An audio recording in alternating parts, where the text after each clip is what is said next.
খাইরুল আইসস? হ্যাঁ বাবা এসে মেম্বার আইছে? Sao sir. ওয়ালাইকুম আসসালাম। বসো মেম্বার। স্যার স্যার কেমন আছেন স্যার? আসি যেরকম রাখছে আল্লাহ। ও খাইরুল, তোর মা কি ঘুমাইছে? শোনো বাবা,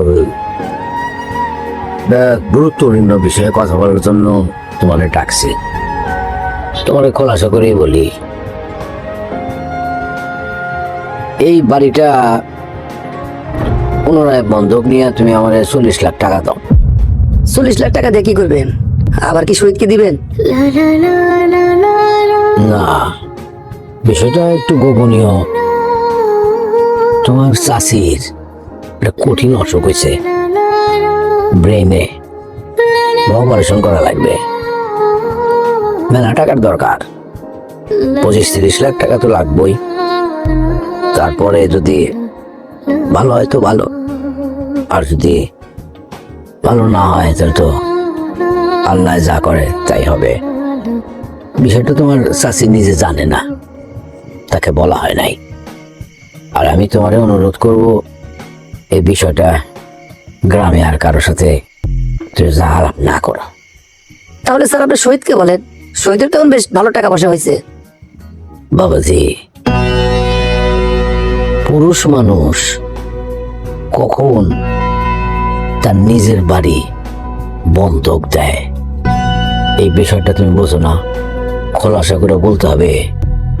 কিন্তু স্যার বন্ধু রেখে আপনি এই টাকা পরিশোধ করবেন কিভাবে? সেটাও তো একটা বড় প্রশ্ন। স্যার তার সাথে আপনি এক কাজ করেন, টাকা নিয়ে একবার দলিল করে দেন। এত তাড়াতাড়ি গ্রাহক জোগাড় করতে পারবা?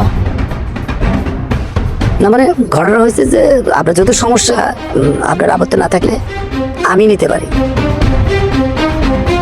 তুমি নিবা? হ্যাঁ স্যার, দাম দরে পোষাইলে আমি নিয়ে নেব। তাহলে তো কথাই নাই। তো ঠিক আছে মেম্বার, এত কষ্ট করে আসছো, রাইতে মানে তো আর তোমার কোনো খাইতে জানবো না স্যার, ঠিক আছে স্যার, দোয়া করেন। আসি স্যার, আসসালামু আলাইকুম।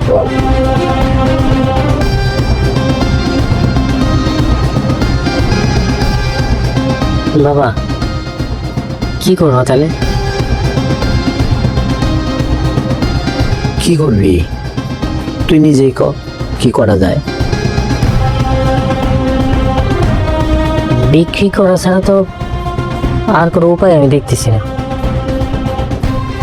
তোর মার অসুখ, তার চিকিৎসা করানো লাগবে না? তোর মারে তো বাঁচাইতে হবে, মানুষটা মরে যাবে।